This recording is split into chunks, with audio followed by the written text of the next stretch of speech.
Hi everyone, welcome to UPSC Feed for revision come crash course of polity. Polity का ये crash course हम vision IAS के quick revision module से complete कर रहे हैं, जिसे आप विजन आईएएस की ऑफिशियल वेबसाइट से डाउनलोड कर सकते हैं।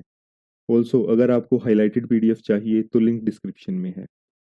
And now without taking much time let's start our today's topic which is fundamental duties.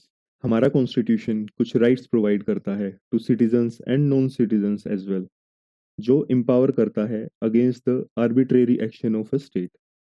But हमारा कॉन्स्टिट्यूशन कुछ ड्यूटीज भी मेंशन करता है, that is there are some responsibilities which a citizen have to follow, और ऐसी responsibilities को हम fundamental duties बोलते हैं। There are some important information. Original constitution में फंडामेंटल ड्यूटीज एडिड नहीं थी। स्वर्ण सिंह कमेटी बनी इन 1976, जिन्होंने रिकमेंड किया कि there should be some fundamental duties. 10 fundamental duties को पार्ट 4 इन आर्टिकल 51A में ऐड किया गया। ये ऐड किया गया 42nd of constitutional amendment act में इन 1976-12। ऐसा नहीं था कि सारी रिकमेंडेशंस को मान लिया गया। कुछ रिकमेंडेशन जैसे पे टैक्सेस, या फिर कि अगर हम ये ड्यूटीज फॉलो नहीं करते तो कुछ पेनल्टी लगेगी, ऐसी बातों को कॉन्स्टिट्यूशन में इनकॉर्पोरेट नहीं किया गया। फिर 2002 में 86th अमेंडमेंट एक्ट आया, जिसमें एक और फंडामेंटल ड्यूटी को ऐड किया गया। ये फंडामेंटल ड्यूटी थी रिगार्डिंग द स्टूडेंट्स एजुकेशन, कि पेरेंट्स को अपने बच्चों को स्कूल में भेजना चाहिए। नेक्स्ट आता है कि जो ये फंडामेंटल ड्यूटीज है ना, ये एक सोशलिस्ट प्रिंसिपल दिखाती हैं, तो इसलिए डेमोक्रेटिक कॉन्स्टिट्यूशंस में मोस्टली ये नहीं मिलती, लेकिन इंडिया एंड जापान के कॉन्स्टिट्यूशन में ये मिलती हैं। Also India borrowed it from USSR, but this is not a democratic constitution. इनका जो कॉन्स्टिट्यूशन था that was communist constitution. Coming forward, the list of fundamental duties. First is we have to abide by the constitution. हमें constitution को मानना चाहिए। जो ideals and institutions हैं उनकी रिस्पेक्ट करनी चाहिए। जो नेशनल फ्लैग है, हमारा नेशनल एंथम है, उनकी भी रिस्पेक्ट करनी चाहिए।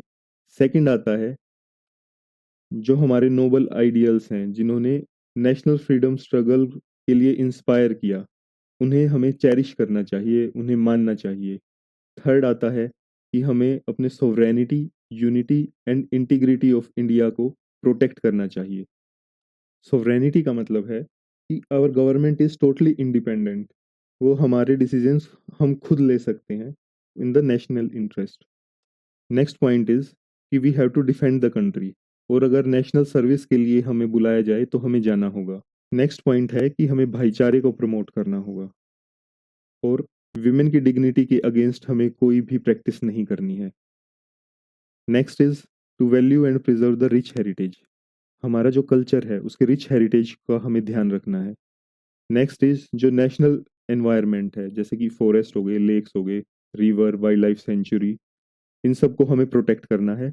और सभी living creatures, not only the human being, सबके लिए कंपैशन होना चाहिए।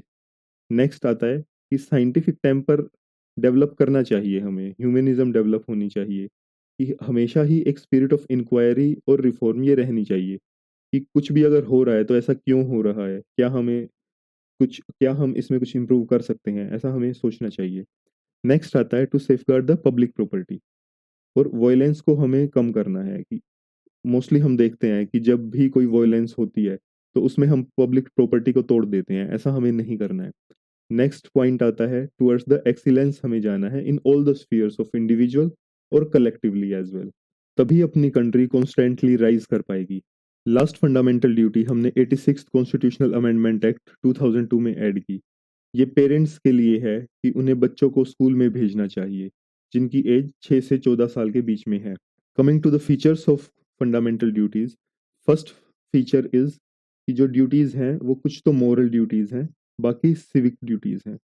मोरल ड्यूटीज में आते हैं कि to cherish the noble ideals of freedom struggle.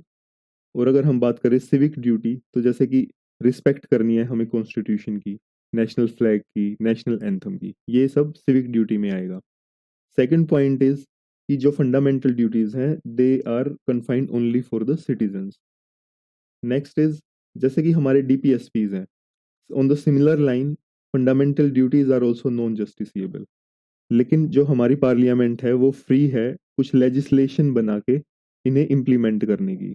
For example, अगर कोई भी फंडामेंटल ड्यूटी हम चाहते हैं कि दैट शुड बी जस्टिसिएबल, तो हम उसके लिए कोई एक्ट बना सकते हैं अलग से, एंड उस एक्ट के थ्रू हम उसे जस्टिसिएबल बना सकते हैं। Next point is the significance of fundamental duties. इसमें फर्स्ट आता है, although these duties are non justiciable, लेकिन फिर भी कोर्ट्स इन्हें यूज करते हैं for checking the constitutional validity of a law. Also ये डिसिप्लिन क्रिएट करते हैं अमंग द सिटीजन्स। दोस्तों, ये था फंडामेंटल ड्यूटीज का क्विक रिवीजन मॉड्यूल, जो आपके यूपीएससी प्रीलिम्स के लिए इम्पोर्टेंट है। अगर वीडियो आपको पसंद आई है तो प्लीज़ लाइक, शेयर और कमेंट ज़रूर करें। और हाँ, ऐसे ही और रिवीजन सेशंस के लिए चैनल को सब्सक्राइब करना न भूलें। यूपीएससी फीड हमारा टेलीग्राम चैनल है, वो ज्वाइन करें for exclusive study material and updates. Link is in the description. मिलते हैं नेक्स्ट सेशन में। Thanks for watching.